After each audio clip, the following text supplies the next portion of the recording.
पिछले सेशन में हम तादीली तामुल के बारे में पढ़े थे। क्या आप बता सकते हैं तादीली तामुल क्या है? सोचिए। जी हाँ, जब तुरशा और असास तामुल करते हैं तो नमक बनाते हैं और पानी बनाते हैं, तो इस तामुल को तादीली तामुल कहते हैं। तो तादीली तामुल के दौरान सबसे अहम जो चीज़ बन रही है, जो अहम शय बन रही है, वो है नमक। तो आज हम नमक के ख़ानदान के बारे में और क्या नमक का पीएच भी होता है उसके बारे में भी हम तफसील से पढ़ेंगे। तो नमक के ख़ानदान के बारे में हम देखेंगे। नमक कई किस्म के होते हैं। आप सोच रहे होंगे नमक वही है जो हम मज़े के लिए ग़िज़ा में इस्तेमाल करते हैं। नहीं, वो सादा नमक है। इसके अलावा भी कई नमक होते हैं, जैसे कि potassium sulphate, magnesium sulphate, sodium sulphate वगैरह वगैरह। तो जब मुख्तलिफ़ तुरशे मुख्तलिफ़ असास से तामुल करते हैं तो उनके नमक बनाते हैं। अगर कोई नमक का मुस्बित असलिए और मनफी असलिए एकसा हैं तो उनका ख़ानदान ही होता है, जैसे कि सोडियम सल्फ़ेट और सोडियम क्लोराइड का ख़ानदान सोडियम है। तो इसके बाद हम देखेंगे क्या नमक का भी पीएच होता है।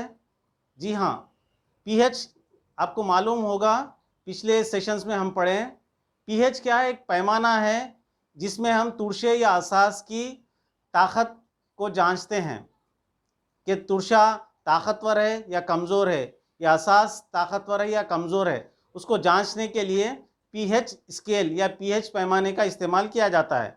आपको मालूम होगा पीएच पैमाना 0 से लेकर 14 तक होता है।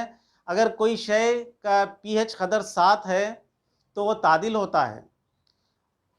अगर कोई ताकतवर तुरशा अगर ताकतवर असास से तामुल करता है, उस दौरान जो नमक बनता है वो नमक का पीएच 7 होता है, यानी वो नमक तादिल होता है।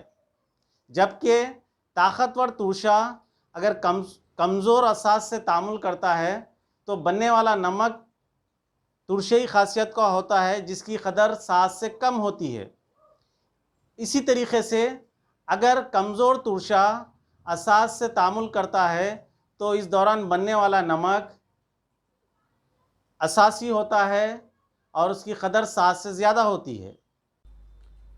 पिछले सेशंस में हम नमकों के ख़ानदान के बारे में पढ़े थे और नमकों के पीएच के बारे में पढ़े थे।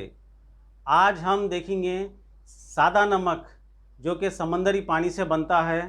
तुरशे असास के तामुल से नमक बनता है और नमक बरक़ी तौर पर तादिल रहता है। तो सादा नमक हम जो इस्तेमाल करते हैं ज़ायक़े के लिए ग़िज़ा में, उससे मुख्तलिफ़ कीमियाई अशिया बनाई जाती हैं। आज का वीडियो बहुत ही दिलचस्प है। आप देखेंगे सादा नमक से कई अहम चीज़ें, फ़ायदेमंद चीज़ें हम बना सकते हैं। ये जो सादा नमक है जो हम ग़िज़ा में इस्तेमाल करते हैं, ये सादा नमक, इस नमक से हम मुख्तलिफ़ अशिया बना सकते हैं। हम मिसाल के तौर पर देखेंगे दूध है, जैसा कि आपको मालूम है दूध से मुख्तलिफ़ अशिया बनाई जाती है।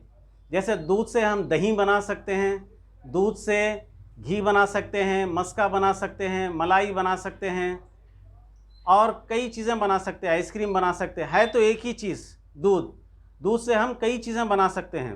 तो वैसे ही जो सादा नमक है जो हम ग़िज़ा के तौर पर ग़िज़ा में मज़े के लिए इस्तेमाल करते हैं, उससे मुख्तलिफ़ चीज़ें बना सकते हैं।